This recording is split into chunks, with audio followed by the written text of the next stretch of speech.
Hello lovely viewers, আসসালামু আলাইকুম। তৈরি করেছি আজকে আমি সিম বেগুন আলু দিয়ে দেশি মাছ।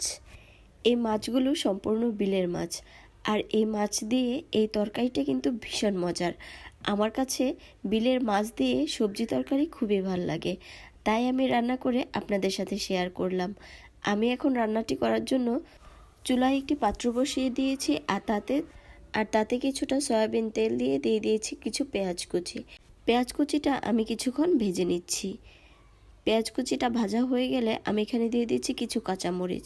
কাঁচামরিচটা পেঁয়াজের সাথে হালকা ভেজে নিচ্ছি। পেঁয়াজ কাঁচামরিচ ভাজা হয়ে গেলে এখন কিছুটা পানি দিয়ে দিচ্ছি মশলা কষানোর জন্য, আর দিয়ে দিচ্ছি আদা এবং রসুনের বাটা। আমি এখানে 1 চামচ রসুন বাটা, 1/2 চামচ আদা বাটা দিয়ে দিয়েছি 1 চামচ হলুদের গুঁড়া, 1.5 চামচ মরিচের গুঁড়া, 1/2 চামচ ধনের গুঁড়া, স্বাদ মতো লবণ দিয়ে ভালোভাবে মশলাটাকে কষিয়ে নিচ্ছি।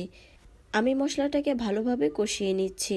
মশলা কষানোর মধ্যে কিন্তু তরকারির স্বাদ পাওয়া যায়। এখন দিয়ে দিচ্ছি কেটে রাখা আলু। আমি এখানে আলুগুলো লম্বা লম্বা ফালি করে কেটে নিয়েছি।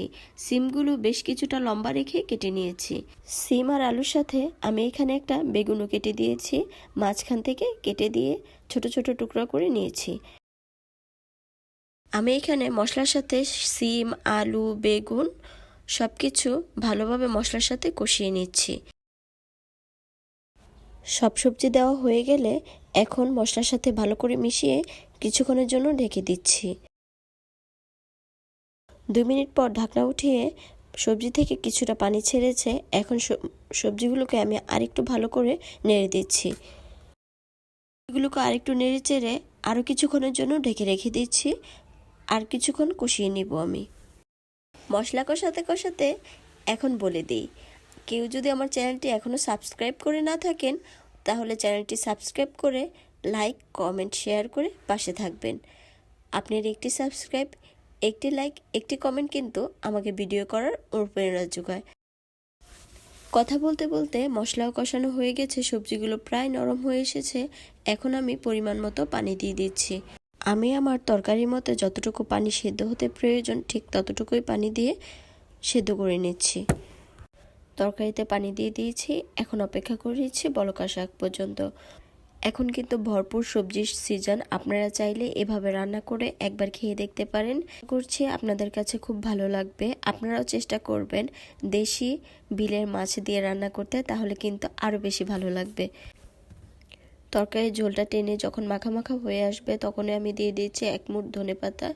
ভেজে রাখা কই মাছগুলো দেশি বিলের কই মাছ। যদিও দেশি মাছ বেশি কাটা থাকে, তাতেও কিন্তু এই মাছের স্বাদ কিন্তু অনেক বেশি। মাছগুলো দেওয়ার পর আমি আর কিছুক্ষণ বলকা নিয়ে নিব, তাতে তরকারির ঝোলটা মাখা মাখা হবে। ঠিক তখনই আমি নামিয়ে নিচ্ছি। আমার তরকারিটা প্রায় হয়ে এসেছে, এখন আমি পরিবেশন করে নিচ্ছি। দেখুন তরকারিটা দেখতে কত সুন্দর হয়েছে এবং খেতে বেশ ভালো হয়েছে। আপনারা কিন্তু একবার রান্না করে দেখবেন। রেসিপিটি যদি ভালো লেগে থাকে তাহলে অবশ্যই আমার চ্যানেলটি লাইক, কমেন্ট, শেয়ার, সাবস্ক্রাইব করে পাশে থাকার অনুরোধ রইল। ধন্যবাদ সবাইকে এতক্ষণ পাশে থাকার জন্য।